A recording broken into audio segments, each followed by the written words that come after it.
I've just returned from the first session of Pope Francis's Synod for a Synodal Church, meeting in Rome through most of the month of October. We'll meet again to conclude the process in October next year. The aim of this Synod is, as the title says, for a Synodal Church, to help us explore and develop ways that we can be more and more synodal, that is, emphasising ways that we can build up our communion, involve people more broadly in participation, and be renewed in our mission. Participation, communion, and mission. Being more synodal in everything we do, from the most worldwide level through to the most local level in our parishes, schools, and other agencies. This synod is one that is not just one meeting, but has been going over a 3-year process. You might have been part of or have heard of parts of the consultation that began 2 years ago. It's being described as the largest consultation ever undertaken in history, where people from all over the world were invited to put forward their hopes, their concerns, their suggestions. They were gathered in our parishes and in our dioceses, then nationally. And then all of those national thoughts were brought together internationally for the continental stage. A wonderful document, Enlarge the Space of Your Tent. That's still around, and it was a wonderful document that people could recognise that their thoughts, their questions, their suggestions were really being heard.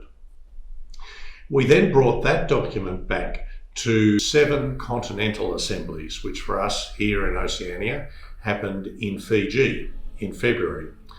And then those assemblies reflected on our own consultations in our countries in Oceania in the light of what we had heard about the process in other parts of the world through this document for the continental stage. And that then produced our contribution for the Synod, along with the 6 others from the other 6 continents. That became the basis for what's called the Instrumentum Laboris, or the working document for the Synod, that when we came together in this first assembly, at the beginning of really the second phase, we were concentrating on. So we've completed over the last 2 years the phase of consolidating and synthesising the various concerns and hopes from the people of God, into now a phase where we're considering what sort of response might we make, should we make, as we reflect on the gospel and on the riches of our tradition. What sort of responses might we make to those questions and those concerns? And so that was the focus of this first assembly, beginning to identify which directions we should go in considering and responding to what had been raised in the last 2 years. There was an enormous number of people there, over 360 voting members. And as you've probably heard, for the first time, there was a very significant number of lay people, including women, who were amongst those voting members. Over 50 lay women and religious women who had votes alongside bishops and cardinals. There were also observers from other Christian churches and a very large number of theologians and experts and assistants. The way that we gathered was very different from previous years, where the bishops and cardinals had been lined up very much in seniority and did an awful lot of listening to prepared speeches.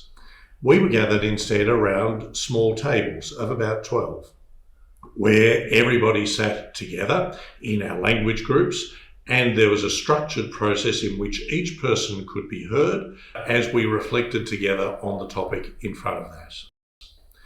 We did that 4 times in 4 separate table groups over the first 3 weeks of the Synod. And each of those looked at 4 different topics from the Instrumentum Laboris. At the end of each of those, where we'd had a day and a half in our table groups, and then listened to preliminary reports and contributions in the General Assembly, and then returned to our table group, each group prepared a 2-page report.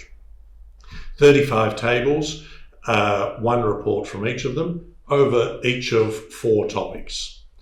We produced first a 2-page letter to the people of God, which is very accessible and gives you a sense of the experience that we shared and invites you to join us to participate further in that process over the next 12 months. The longer document, the 40-page document, which brings together those various reflections from our table groups, is called the Synthesis Report. And it sets out the work that needs to be done both internationally and more locally as we reflect on the various topics and questions and suggestions that have been put forward in our time together in Rome. And there'll be various tools to assist you in engaging with that and providing feedback on that. You'll find both of those documents on the Vatican's Synod website, www.synod.va. You'll find that the synthesis report, while it's fairly dense and bears a lot of marks of having been done in a fairly short time frame, if you can spend some time on some sections of it, it's a very rewarding document with some very interesting and forward-looking proposals. And it's important for you to know that for each paragraph of this document, we voted on it paragraph by paragraph. Over 80% voted in favour, and generally a lot more than that. But the smallest vote in favour of these paragraphs was 80%. So there's a wonderful endorsement from the very most senior leadership of the Church right through the world and in Rome of these very forward-looking proposals and suggestions. And I encourage you to take some time to engage with those and to participate in the process of consultation that will be taking place over the year ahead.